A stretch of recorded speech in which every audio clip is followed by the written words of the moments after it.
So we have proper lift off now. I think we're good. We're good. We just wanted to let that car travel on.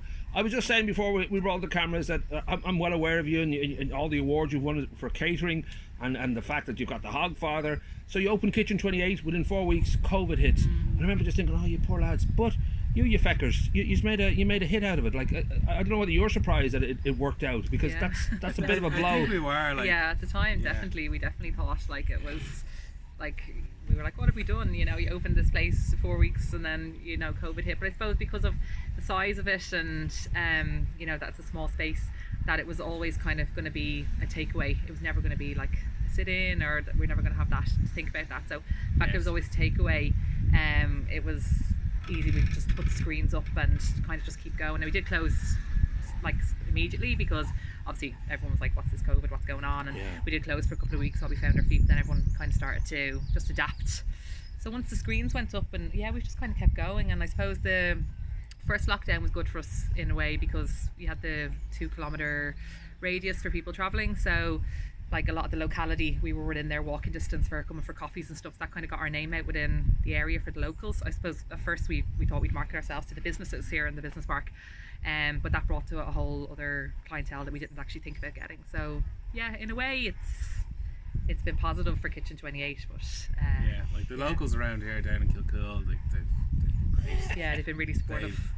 They've saved our businesses. You've introduced food with more than 2 colours. That's a big thing. Because I know myself, I'm a very simple eater, and when I see your creations, I'm thinking, oh, that's a little bit more than I would normally know, but yet it's very tasty, very yummy. I don't know whether it was a kind of a for people to sort of get into that new kind of deli. It wasn't, you know, your traditional kind of garage deli where it was just a few sandwiches, you know, with ham and cheese.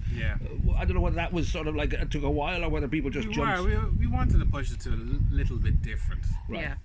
And like, we've got great chefs working with us, so they've all helped us, and we've all thrown in our own ideas and everything. So they've helped as well massively. But we wanted to go a little bit different. And what's amazing too is that not only, you know, did you kind of, you know, the Kitchen 28 thrive and survive, but you managed to sort of maintain all your staff and all that, which is a great achievement in a time when a lot of, you know, food places, you know, would naturally have a bit of a kind of a pullback and have to sort of deal with a skeleton crew. I mean, that must be a nice feeling that you're not only able to survive it, but you're actually kind of doing exactly what you'd always planned to do. No, it is great, especially for our existing staff who would have been with us through the wedding catering. Obviously we've had new staff since that have come on just through Kitchen 28, you know, who we hired when Kitchen 28 opened, but even our previous staff for the wedding catering side that should be in full wedding season mode now, to have, you know, work lined up for them between the deli and the Sunday lunch that we do. It's great to kind of be able to keep everyone in a job. So it was a good opportunity to get rid of dead wood too. Was anybody you needed to, you know, you can always say, oh, I'm sorry about this, it's just COVID, you're a great worker and all that, I love you. But so 2013 you start the Hogfather. It's a small time thing, you're sort of almost doing it as a sideline. That started, I think you just got a small little loan off mum and dad, bought a hog roast machine and drove around doing. And what sparked it? You must have been good at that already. You must have had a good, you know, sense of what that was, how to do it. Didn't you? Somebody asked you to do one. Someone just asked me to do one. I was like, sure, I can do this. What were you known for your cooking then? It must be that. It must be that people knew that you were up for this. I think it was one of your regulars in the restaurant you worked in. I've been in kitchens since I've been 12. Right. Oh, then. Worked my way up from there. So I kind of knew what I was doing. The first one was interesting. But within the year, you decided you're going full time with the Hogfather. You're doing weddings and all that, and then that sort of evolves into, you know, the full on catering and incredibly successful, huge amount of awards. Was that all sort of, you know, kind of easy for you, or was there a sort of lot of doubt and sweat involved? There is doubt and sweat, but with the weddings, people are booking a year, 2 years in advance. Right. So it gave us that confidence to know, because we had it a year or two, the forecast. Right. Whereas a lot of people would be in positions and jobs and go, oh, don't we? We kind of forecast and we're like, next year we're full. Let's go for it. Now the world is on hold, and the hope is within 3 to 6 months it'll be a little bit back to our normal selves and all that. I mean, for you guys, there just seems to be this constant moving forward feeling. So I don't know whether you're already making plans for when we're all back, you know, full speed, and we've got the full 5 gears on the car again. I'm guessing there's already kind of things about. There is. We're going to be doing up here the garden area. Nice. You've got a lot of green up there. Outdoor seating. Outdoor seating, picnic area, and we're currently working on upstairs. Yeah, we've at taken the the minute. upstairs Oh, unit. wow. above We us, so took upstairs, so there's Right. going to be some something seating up there. Very up nice. there.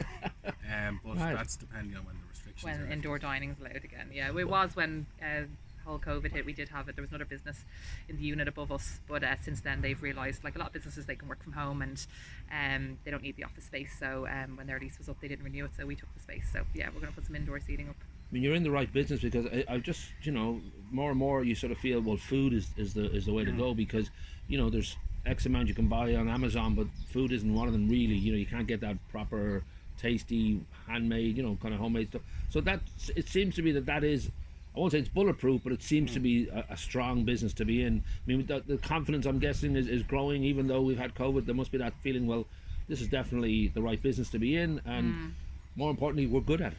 So There is, like myself and Tracy, we both worked in the Voca during the recession, didn't we? Yeah. And that food it's a hit, but it's not massively. It's the only thing really people have had Yeah. throughout COVID. Like Yeah. it's like, you can't People go on need to nights out, and you haven't been able to go on holidays and everything. So I suppose eating out is the, getting takeaways and Yeah. coming walking down for your lunch on your lunch break. It's the only thing people have really had to look forward to. So Exactly, it is the treat Yeah. that's left to Yeah, us at this yeah. point. Yeah. So we should say now that there you are progressing along with as I said, Kitchen 28 is success. Then you take over at Mount Kennedy Inn, which again, it'll be back open, but that sort of hit the ground running. This feeling of being able to, put your hand to quite a few different pies. I don't know whether you're sort of just feel it's endless, or whether you're actually quite cautious by nature, that you always we think like twice. There's a challenge. yeah. Right, because it is always, a new venture of any sort has Yeah. always It is, got it that is. factor Yeah, of I suppose it's just the made. last year it's just been all about adapting. It's about keeping the business going. We never knew when weddings would come back, so any opportunities that have come our way, I suppose, is like take it, or you have to try, I suppose. Yeah. I suppose the last thing would be just that origins of just being like a cook, because people in kitchens are known to be a little bit crazy, and if you're really kind of, certainly if you're just working in a kitchen all day long, it sort of has almost like living on a boat or something. It just becomes a cocoon of those characters and all the rest. Can you remember what it was about this that first drew you in? Was it just initially, was it just a little bit of fun, or was there something in the family or in even your growing up years that you just knew you loved food? It And was probably do you remember the summer project? oh yeah, Doing the cookery classes, and then with mum as well, doing the baking at home and making fairy cakes. But yeah, it's probably from the summer project, and that's a long time ago. right. And that it's a big leap. When you're like playing a guitar and you're learning songs, to actually say, I'm going to go up on stage. To get up on stage, as a chef, just to go out there. I mean, generally that's a kind of decision. I can actually, do this. I'm good at it. Was that early? Was that like teenager years? Was it before that? Or? It was early. I think it was 12 when I first started working in kitchens. Right. Don't know if it was legally allowed. Anyway, but yeah, I was 12. Different times I back was then. kind of a KP, Right. kitchen porter. Did that for 4 years, and then kind of worked my way up. Went to college, did my culinary arts, travelled, private chef, worked in Michelin star restaurants. So yeah, Right. I did a lot. And what about quite the young. madness side of it? Because I'm thinking a 12-year-old in a kitchen probably recognises pretty straight up early on. The The language, 18 the to heat, the 25 year was a big blur. interesting. Tracy, was it true, Andrew? I don't know whether you'd already had like an interest in this area, Yeah. or Well, like I worked in Avoca, for a was my long boss. time. For a right, little while. For a little while. still is really. So yeah, like I started there when I was a teenager. Like I'm from Kilmac, so like my part-time job was in Avoca in Kilmac Right. while I was in school and college, and then I just kind of worked my way up there. I became manager and moved around a few different stores managing. And then when I met Andrew, I was obviously still we met in Avoca, so I was still working there when he left to take on his job, to take on the Hogfather. And then I think at first we thought it was best, when we knew that the business was getting bigger, that it was best that he took on another chef first, because he needed more help in the kitchen, and I'm not great in the kitchen, so he needed more help in the kitchen than from a front of house perspective, which is what I do. So I think it was about 2 years in that we I had joined a lot of Andrew. friends kind of helped out ad hoc Yeah. to kind of, it was a reality. Yeah. I think Brina was their first Yeah, employee, and then Beth. Yeah. Andrews. A lot of Yeah. local people. Oh, local. We kept everyone local. Yeah. I'm just thinking too also, no matter what goes on with you guys, you know that it's always going to be well catered, which I think is most people's concern is there nice food involved, whether it's a meeting or whether it's travelling or just what's the food like. So you've always had that going, that you can always think, well, whatever we do in life, we'll always have nice food around us. So finally, optimistic. Well, I don't know whether you feel we're definitely kind of better times are ahead this year, Yeah, I think or so. cautious. I'm not sure what way you're thinking. The weddings, I'm hoping the weddings will come back, but it'll probably be late summer. Hoping by late Realistically. summer, autumn, that they'll be back in some capacity. There'll be a huge amount of divorce coming after COVID. You should maybe do COVID parties, you know, Yeah. cater, just, you know, separates and all that, but like Yeah, well, separate there's rooms. the flip But side. There's the micro weddings and then having the after party weddings. Yeah. So Right. people are now doing micro weddings, And and then next year having a they're bigger having celebration next That year. makes another sense. wedding. Yeah. I suppose the party, maybe they just see it as Yeah. like this is the actual official Yeah. ceremony, and you know, do the small Elvis chapel thing, whatever they have to do, and then Yeah, boom, the it's party. been really hard for people though. Like we've got clients, some of them have postponed 3 or 4 times now, and you know it's really upsetting for them. So Yeah, like I these don't people really would have hope booked their that weddings in 18, 19, 19, you know, for 2020, Wow. and now postponed to For- 2021, yeah. and some of them, like most of them, have moved now into 2022. So it's a long time to wait. So Does hopefully, give you a chance though to realise you're making a mistake though. That one's important, cancelled.